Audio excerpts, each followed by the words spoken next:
Table of contents right here. Pages 146 and 147. Independent and dependent events. Here we go. Independent and dependent events. This is going to go on page 146 of your notebook. Events are independent if the occurrence of one event does not affect the probability of another.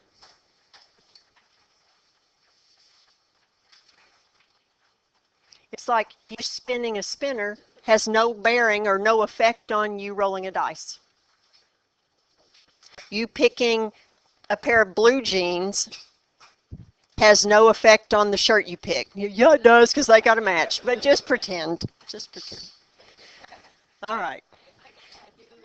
For example, the probability of Peta being picked did not affect the probability of Katniss being picked because they were picked out of completely separate, well, Prim and Peta were picked out of completely separate bowls. Now, I want you to take a look at this right here.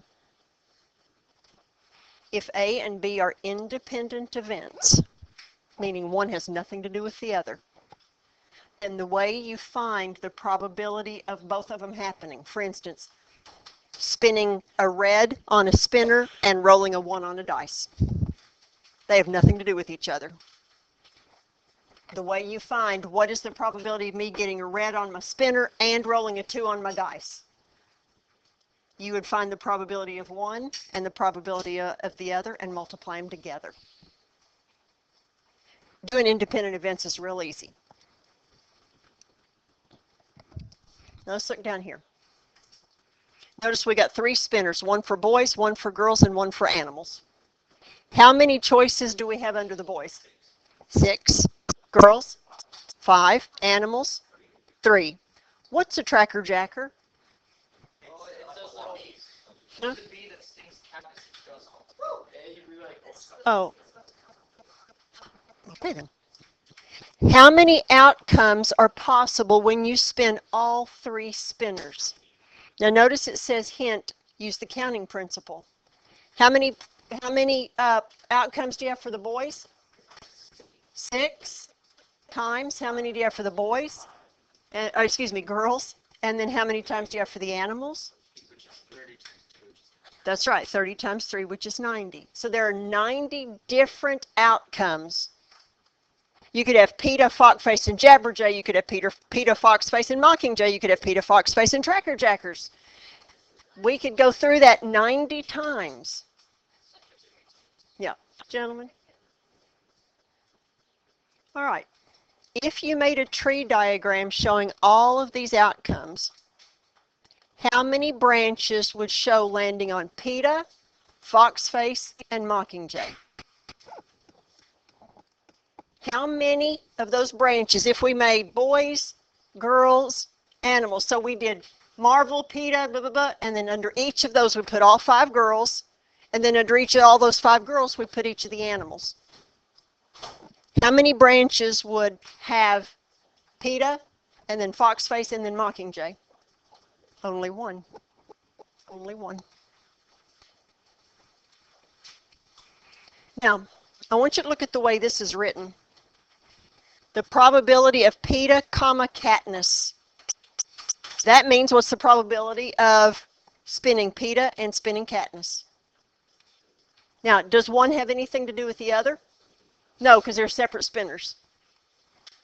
What's the probability of spinning Peta's name? 1 out of 6. What's the probability of spinning Katniss's name? 1 out of 5. So if I have a 1 out of 6 chance of getting Peta and a 1 out of 5 chance of getting Katniss, and they are independent, then I have a 1 in 30 chance of getting both of them.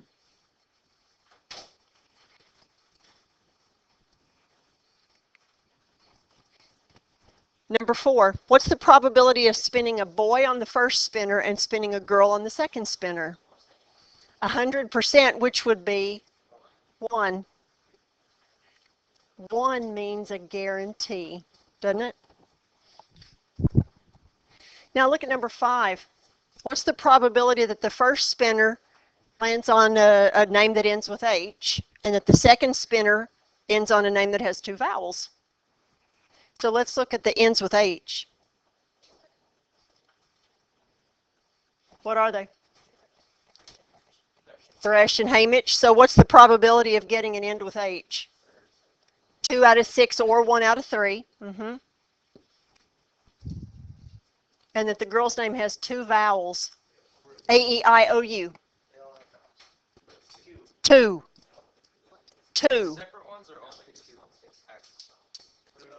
Foxface has 3 vowels.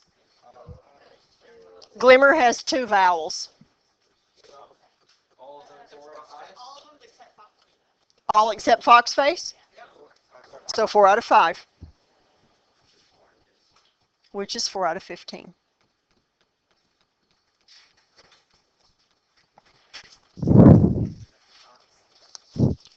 All right. Number 6.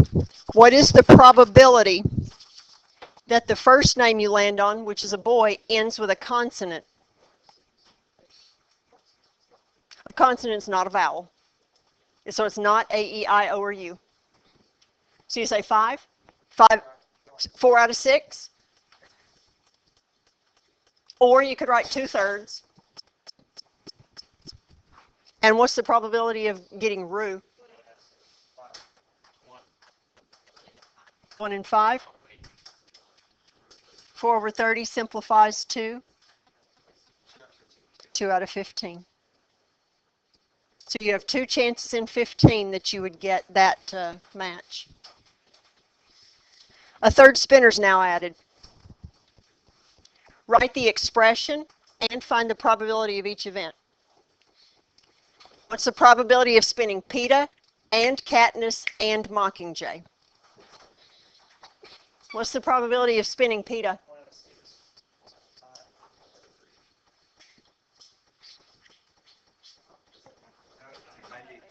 1 out of 90. Now look, that 90 is this 90. This, Peta, Foxface, and Mockingjay. No, that's Peta, Foxface. This is Peta, Katniss, and Mockingjay. Doesn't it make sense if we did a tree diagram, there would only be one that went from Peta to Katniss to Mockingjay? Just one, so 1 out of 90. Number 8. What's the probability that the first spinner lands on Marvel? 1 out of 6. That the second one lands on Glimmer. And that the third one lands on some name that ends with J.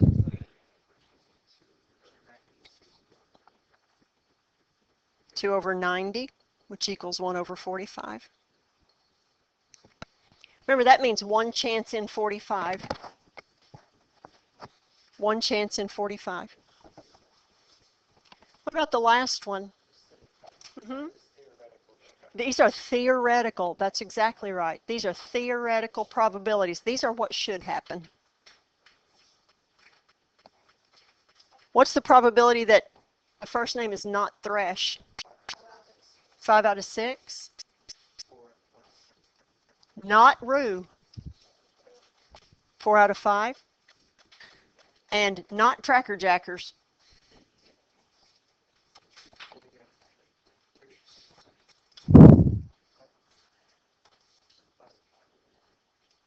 $40 out of 90 simplifies to 5 over 9. How about 4 out of 9? I understand. All right. If the probability of one event does affect the outcome of a second event, the events are dependent. Dependent.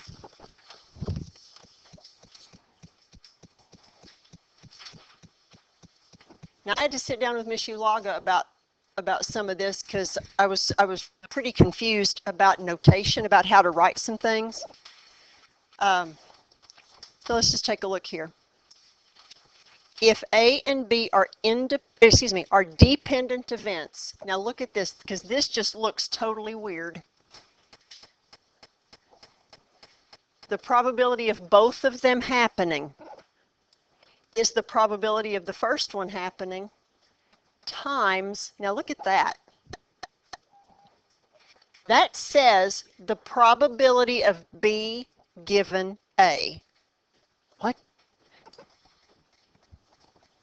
This piece right here means what is the probability of me getting B if A has already happened? That's what that means. We'll get into it. But what I found out from her is that there are two ways to write this. And so that's, well, two ways to write this. And so I was a little confused. And anyway, but I'm good now because she told me about how there are actually different ways to write it. Now, let's look at that. This part's easy. There are 6 black pens and 8 blue pens in a jar.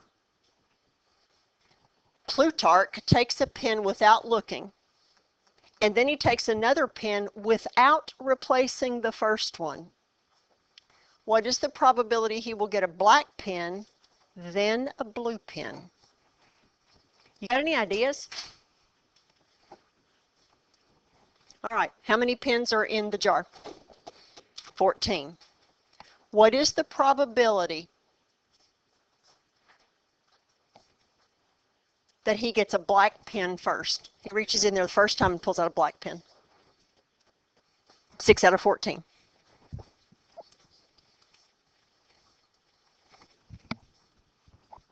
Now, he doesn't put that pen back. What's the probability of him then reaching in and getting a blue pen? Where'd you get 13? Exactly right. Times 8 out of 13. Does that simplify? I know it does. If I divide both of those by 2, 24 over 91.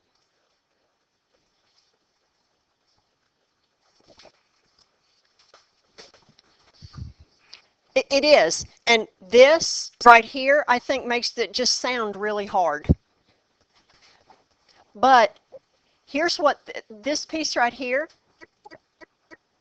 this piece for us was this piece here. Because what this would say is, what is the probability of me drawing a black pen? No. Of me drawing a blue pen if I've already drawn a black pen. Okay?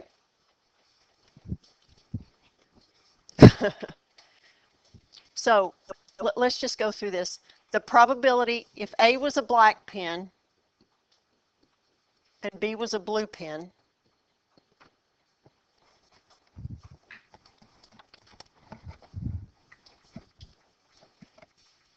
drawing a black pen first was this. Drawing a blue pen, if I'd already drawn a black pen, is this part because it decreases the number of pens in the jar. Okay. The way the notation for this would be written, and this is what's just so totally weird, it's the probability of drawing a blue pen given that you just drew a black pen first. So it's the second event given that the first event had already happened.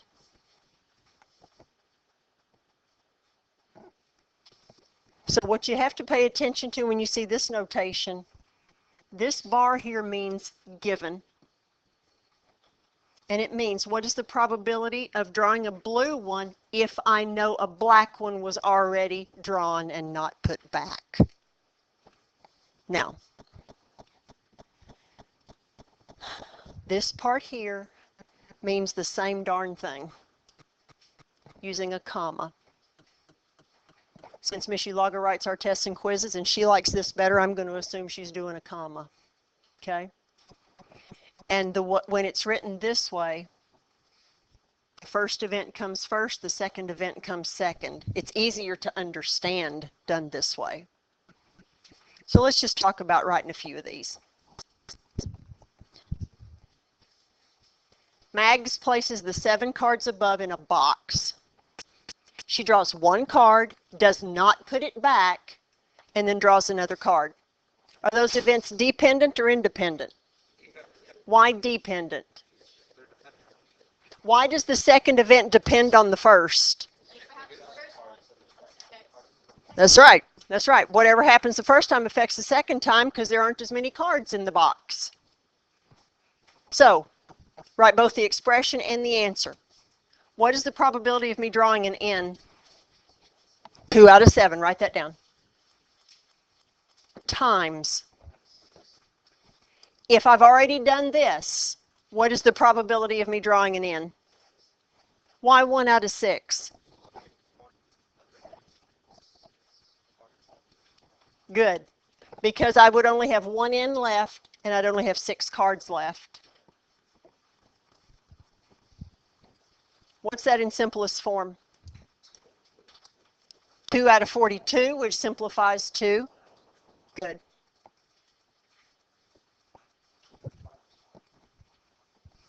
Let's look at number 2. What is the probability of drawing a C and then an F? Okay. What's the probability of drawing a C? 1 out of 7 times. What's the probability of drawing an F after that? Good.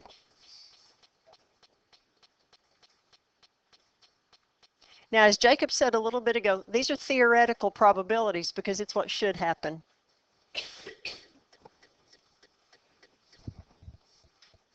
What's the probability of any NBA player scoring 42 points in a game? Not much. What's the probability of James Harden scoring 42 points in a game? Pretty good. Pretty good. Yeah. Number 3. What's the probability of I being drawn and then K? 2 out of 7 for the I, and 1 out of 6 for the K. Good. 2 out of 42 simplifies to 1 out of 21. You doing all right? This is easier than it sounded. I hope you think that. What's the probability of drawing an N and then drawing an I? 2, ho, ho, ho, ho. 2 out of 7 times 2 out of 6 is 4 out of 42, which simplifies to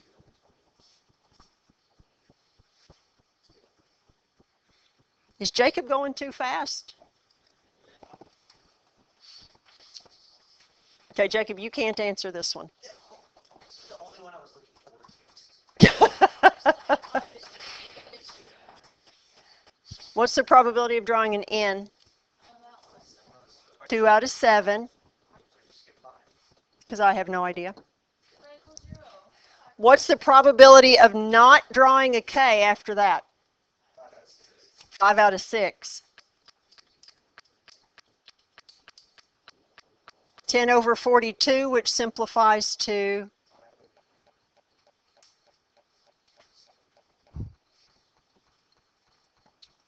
Now I guess we need to go back and do 5. 0? Why is it equal 0?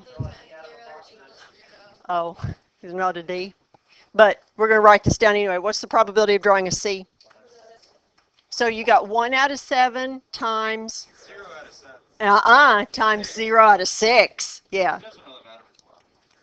True, but if I got picky about it, it's really yeah.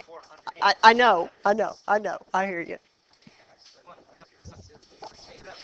All right. I don't care. Okay. Mark this one out. We're not doing that one. Miss Ulag and I decided we didn't like that question. Now, tell whether each event is independent or dependent. Let's look at the first one.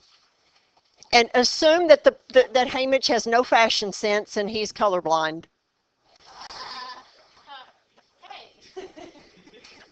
Listen, my father-in-law is colorblind.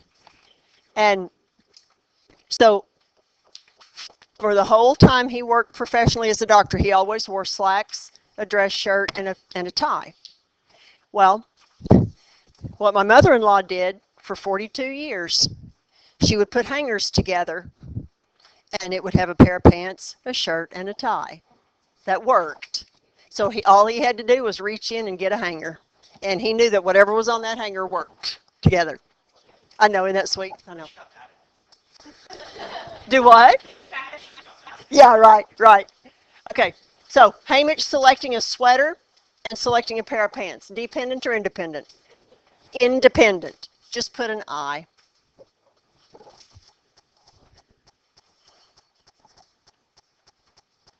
Number 2, Madge choosing one card from a deck, then choosing a second card without replacing the first. That's dependent. Good. Hmm? I don't know.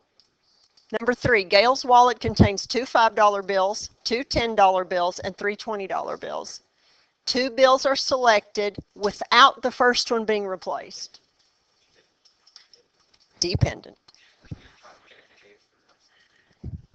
How's that?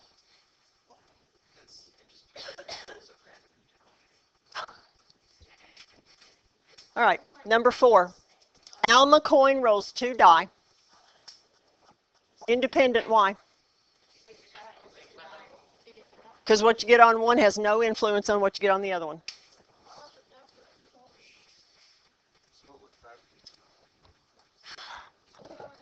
The problem is, were you pulling the cards at the same time? Were you pulling one, putting it back and pulling the other one? Or were you pulling one, not putting it back and pulling the other one? So it may be. So this was vague. We just don't know what it's asking. That's right. There's too little information. Huh? I don't know. I don't know. Apparently not, because I have to make all my answer keys. Okay. If you cannot tell if 2 events are independent of each other by looking, you can determine if they are independent mathematically. Now, on this one, I didn't understand the question. So I had to get her in here this morning. I said, explain that question to me. So she did, because I mean, I understood what the question was asking, but I didn't understand the work she did. I was like, what? So,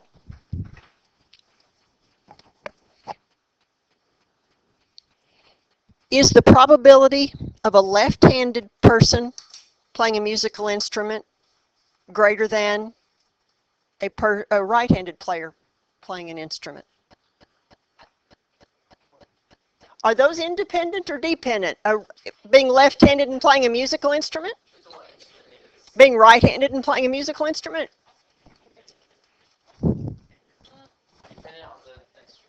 Okay.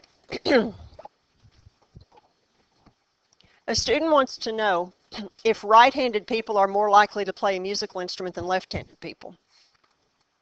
Are the 2 events independent? Well, as I was looking at that, I thought, well, maybe you're supposed to do something for the left-handed people and for the right-handed people. But all Miss Ulaga did was she just looked at the right-handed people. And she said, for right-handed people, is being right-handed and playing a musical instrument dependent or independent? So she didn't even consider the left-handed people. I was like, okay, so then why'd you put left-handed people in the problem? But okay. Now I want you to look right up here, because if there's going to be any part of this lesson that's going to give you trouble, it's right here. Are being right-handed and playing a musical instrument dependent events or independent events? So I want you to look right here. They are, if they're independent, then the probability of being right-handed and playing a musical instrument is the same as the probability of being right-handed multiplied by the probability of playing a musical instrument. So let's work through this. We're going to let A be right-handed, and we're going to let B be musical instrument. Okay? Right-handed, musical instrument. Now, it's easy for me to do this one. I want to know what is the probability out of this survey that the person was right-handed. How many people were surveyed? 250 were surveyed. How many of those people were right-handed? 220. So let's do this. The probability of being right-handed was 220 out of 250, right?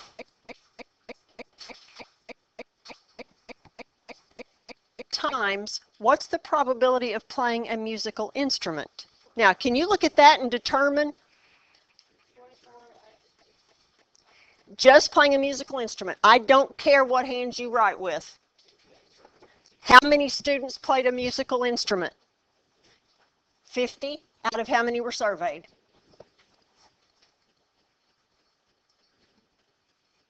Now we're going to multiply those together. Here's the deal. Please don't multiply those big numbers together. Can we simplify a little bit first? You're like, I got a calculator. Why do I need to simplify? Look.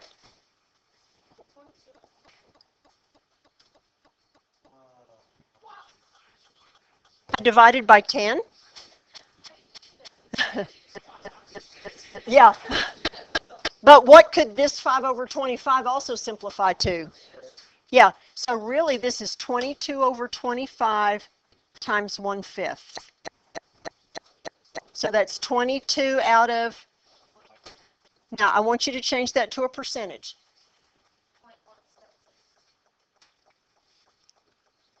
Okay, now that's not a percentage, that's a decimal, but that's fine.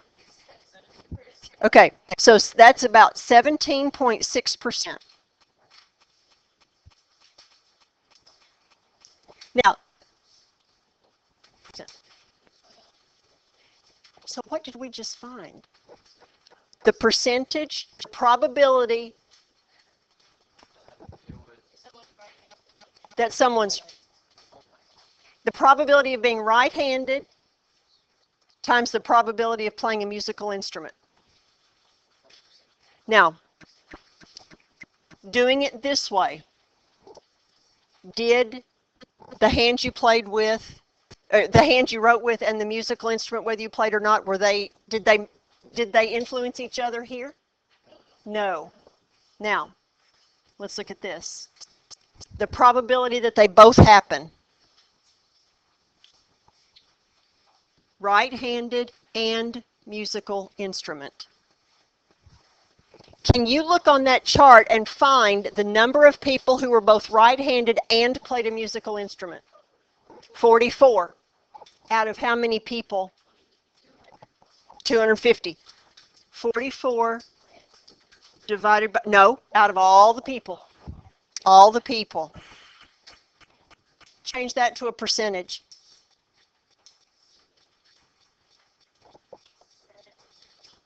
Oh my goodness.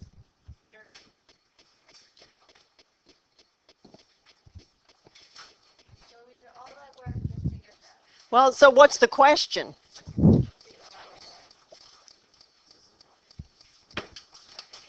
If those two events are independent, then this has to equal this. Did they equal? Yes. So are the events being right-handed and playing a musical instrument dependent or independent? They're independent.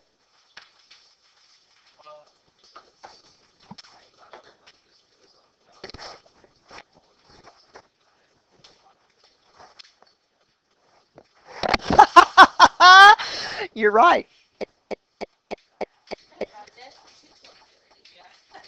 Oh my, I got to ask her about that one. Look, if you add those up, you don't get 220. Oh my gosh. Well, we're going to get hold of Miss Ulaga about that one. Call her right now and do it. Well, when, huh? Yeah, that doesn't work either, does it? I got to tell Miss Ulaga, I got to say, hey. Hey. Not for probability, I wasn't her teacher. I taught better in pre-cal and calculus. Okay, yeah, I'm going to find out about that. Well, here's the deal. We're going to let's just pretend, or let's just pretend. Let's just pretend. Okay. All right. After we get things started, I'm gonna call her. I'm gonna say, hey, I'll call her out.